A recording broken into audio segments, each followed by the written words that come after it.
Do you believe energy is contagious? It is the invisible driver behind how we lead, how we love, and how we live. It's a really tangible frequency that influences your outcomes, how you operate day to day, how you choose to feel about a situation. So, for a minute, I wanted to give you an example. Have you been in a meeting where tensions are really high and leaders, maybe two of them, are really competing, and it's like there's a little toxicity between them and their teams are there? So, like, they're not sure who to be loyal to. You're like, you get consumed with that. It can cause many different things in us. What's the initial feeling you would feel in there?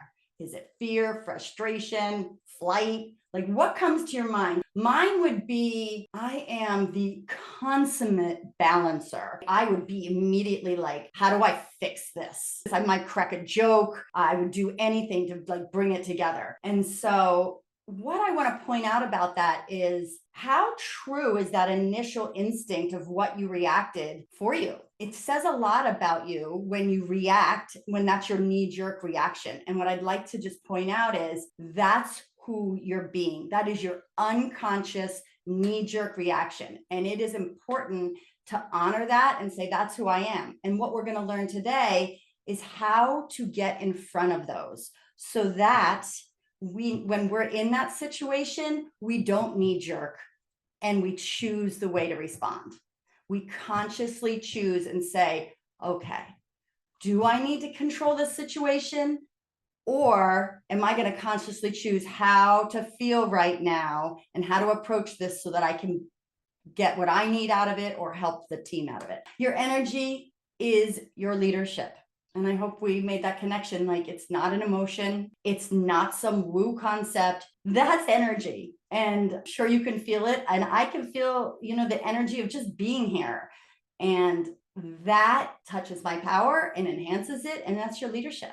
And when you shift your energy, you shift your whole entire impact instantly. The goal isn't to do more, it's to lead yourself differently. And I want to point out, doing more is our way. It's an overachiever's, high functioning burnout's dream. We're just going to get it done. We're going to add 24 hours to our day because we're like that. And it never works. It stresses us out. We get sick, we break down, we fail. Or we do it and we do it and we do it, and then all those things happen. Or you do it and you're really successful, but you've missed your life. Something's got to give in that. What is energy leadership? So we talked about energy. It's every thought, interaction, and decision, right? It's everything. But like we talked about earlier, when you thought about being in that meeting, the disruptive leaders, that energy hits you unbeknownst to you. And what did you do with it? You took it in, you thought about it, and then you shot it out. You let it go through you and you shot it out, but it went through this lens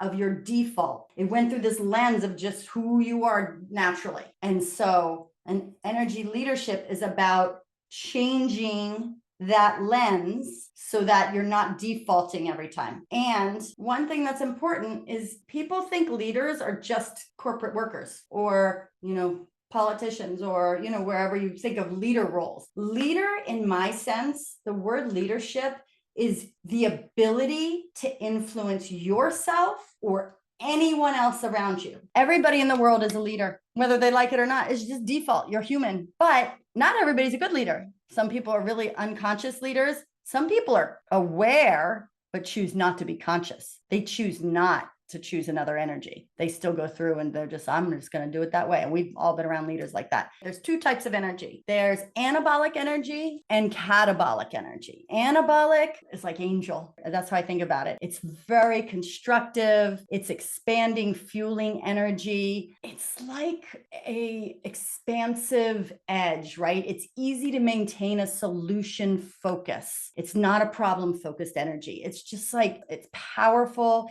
It's energized. It propels you to move forward to new possibilities and opportunities. So anabolic energy literally is an energy that heals itself, is optimizing your body, as opposed to the one we've all heard about because we all carry the backpack with the negative stuff, catabolic energy. And that's draining, contracting, restricting, resisting. I think of cannibalism.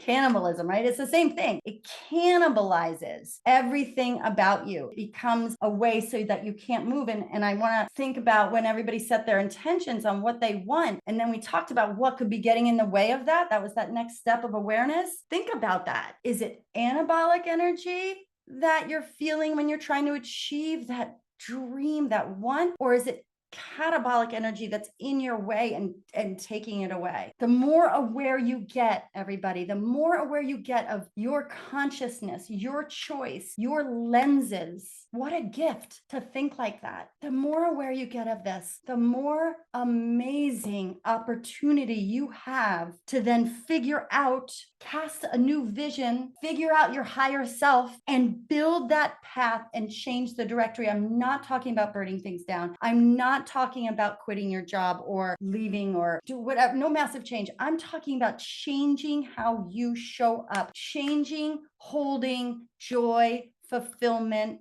hostage, because in your head, you are convinced that the way to get there is to wait until you get there.